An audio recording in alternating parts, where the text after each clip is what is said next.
come.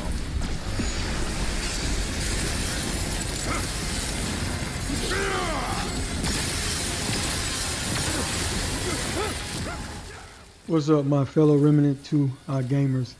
Alright, it's D Werewolf Gaming, and I'm back with another Remnant 2 build video. Alright, I want to first start off by thanking everybody who continues to support my channel, and those who are new to the channel as well. It means a lot to me, and I really appreciate it, especially those who take time to leave a comment and give me a thumbs up. Guys, I really appreciate it. It helps to push my content so other people can check it out. With that being said, guys, today I bring you a build revolving around the Deceit long gun. This gun, I always knew this gun had a lot of high damage potential, but I just didn't like the way that you had to use it to be able to get that damage on the particular enemies. For that particular reason, that's why I never really took much time to really play with it a whole lot. When you had other guns like the Nightfall, where all you had to do is press the button one time and there you go, you got your damage in. With that being said, though, guys, I finally took the time to make some videos on, well, fight a couple of bosses actually using this particular gun, and it's just amazing to choose these guys up. Well, melts them pretty quickly, and it's very fun to use once you get the hang of it. All right, so one thing I will be using a lot in the next couple of builds is the Hunter Challenger class, guys, because this class is just amazing. But let's go over the build. Alright, so you get Dead to Rights is the prime perk for the Hunter class, and what it does is dealing 55 base range weak spot damage, extends the duration of active Hunter skills by 3.5 seconds. The skill I had equipped on this one, guys, is the Hunter's Mark, and it increases the Hunter's spatial awareness by casting an aura that automatically applies Mark to all enemies within 35 meters. While senses are heightened, the Hunter also gains 15% increased range and melee damage, and it lasts for 25 seconds. This has a cooldown of 56 seconds. Alright, marked enemies have a critical hit chance increased by 15% for all allies. Alright, the traits on the Hunter comes with Intuition. Using the relic extends the duration of any active Hunter skill by 10 seconds. The effect degrades with each subsequent use. Weak spot kills against marked enemies increase the speed of the next relic use within 15 seconds by 5%, and this stacks up to 10 times. Alright, you also get Urgency. Firearms gain 15% reload speed and 15% increased movement speed after a kill, and that lasts for 5 seconds. Alright, you get the Return to Center trait, and what it does is kills due to weak spot and critical hits increase ammo drops by 50% and doubles the chance of ammo drops. Alright, and also you get the Deadeye perk, which gains 40% range damage, 15% weak spot damage, and 5% range critical chance. But guys, if you remember, I do got the Hunter as my primary, so I'm actually getting that 55 range damage. Alright, so I was using the Challenger as my secondary with the Rampage skill. But what you do is you're in a higher state of battle, which increases fire rate by 15%, reload speed by 25%, and movement speed by 15% in this last 10 seconds. Kills and dealing significant damage grants 1 stack of rage, which increases rage damage by 2.5%, and per stack. Upon reaching 10, you go berserk, which reloads the current weapon and doubles the rampage effects for 15 seconds. Now I'm playing a lot with the Hunter Challenger class because I'm just enjoying it. But don't get me wrong, I like all the other classes as well. But right now, guys, I do got a couple of videos that are going to be coming out focusing on the Hunter and Challenger class. And I'm going to say this now, guys, these builds, I can't say I'm the first one, but I'm just showing you what I'm using. And never any time will it be where I'm showing you a build and I must be like, oh, I was the first one to discover this, because this game has been out for a while, but this is just what I'm using. Alright, so the perks on the Challenger is Close Quarter, which basically grants 35% increase to all damage to enemies within 10 meters. The further you go away from the enemies, guys, the more the bonus drops off. You get Intimidating Presence. After activating the Challenger skill, enemies within 15 meters deal 10% less damage for 15 seconds with an additional 2.5% damage reduction per enemy affected. And you get a max of 10%. Alright, the next perk is called Power Lifter. Basically was both the stamina cost and increase for each weight bracket and stamina regen delay are reduced by 50%. So you know that's pretty good. You don't need as much stamina and you get it back quicker. For Face of Danger is the next perk. Using a relic within 10 meters of an enemy grants 2 stacks of Bulwark and 10% increased damage. If those who don't know what Bulwark does, guys, it reduces the damage that you take. So that's just great for dealing with anything on Apocalypse. Alright, your armor sets, just wear whatever armor set you prefer.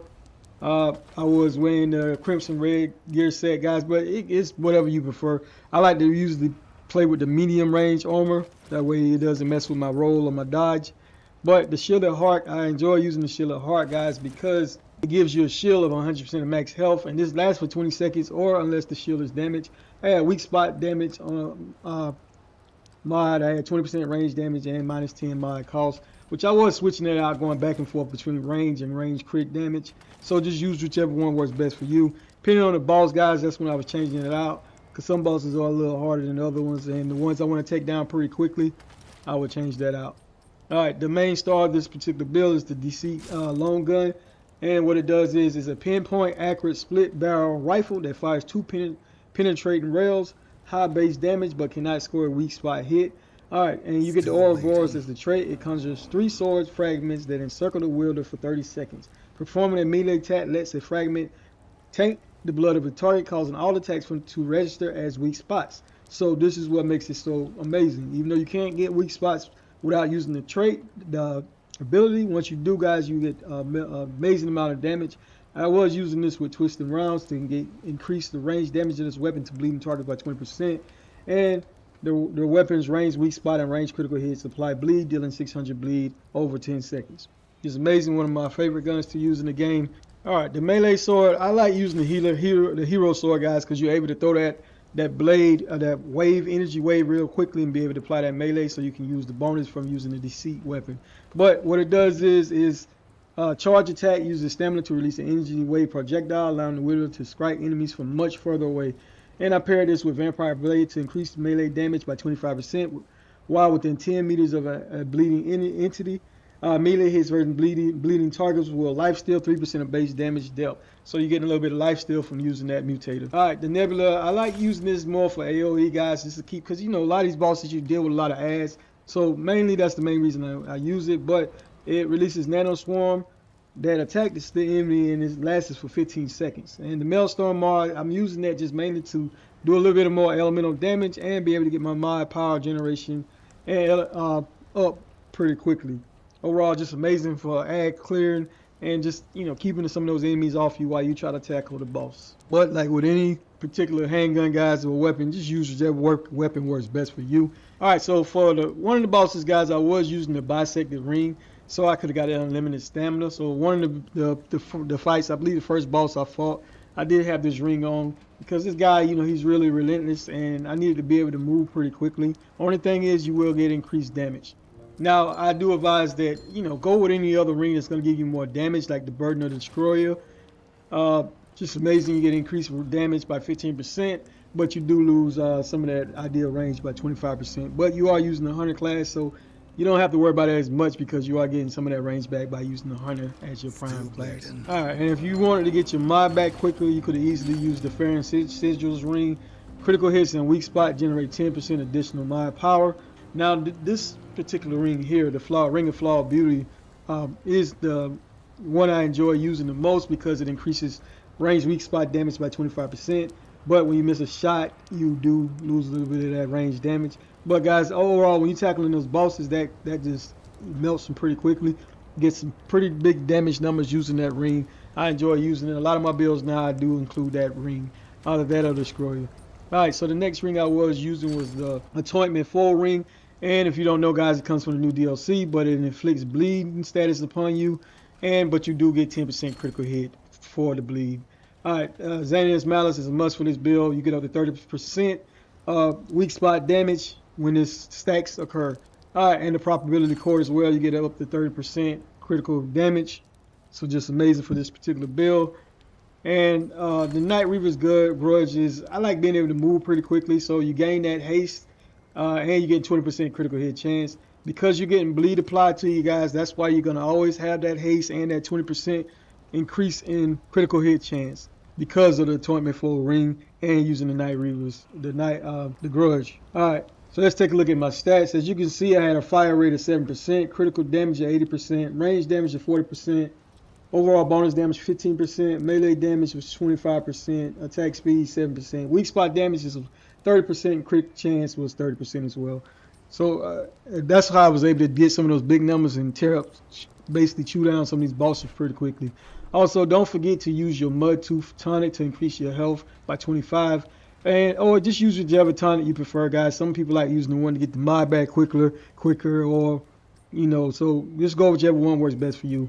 All right, so the traits was long shot comes automatically on the hunter class. Uh, Strong back comes automatically on the challenger class, guys. Ammo reserve, because that gun uses a lot of ammo, you definitely need that. Triage increase healing by 50%. Regrowth increases health regeneration by 1.5, had that maxed out. Fortify was maxed out as well. Swiftness to be able to move a little bit to get out the way, because some of these bosses you do. Throughout that flash caster, I got 2 points in that to be able to use my mods quicker. Vigor to increase my health. Spirit to reduce mod power generation by 20%. Reduces skill cooldown by 20%, that's the expertise. Bart skin reduces all damage by 10%, and a little bit of endurance to increase my stamina and fitness so I can invade and be able to get out of the way when those bosses or even those ads are coming at me. Alright guys, I hope you enjoyed this build.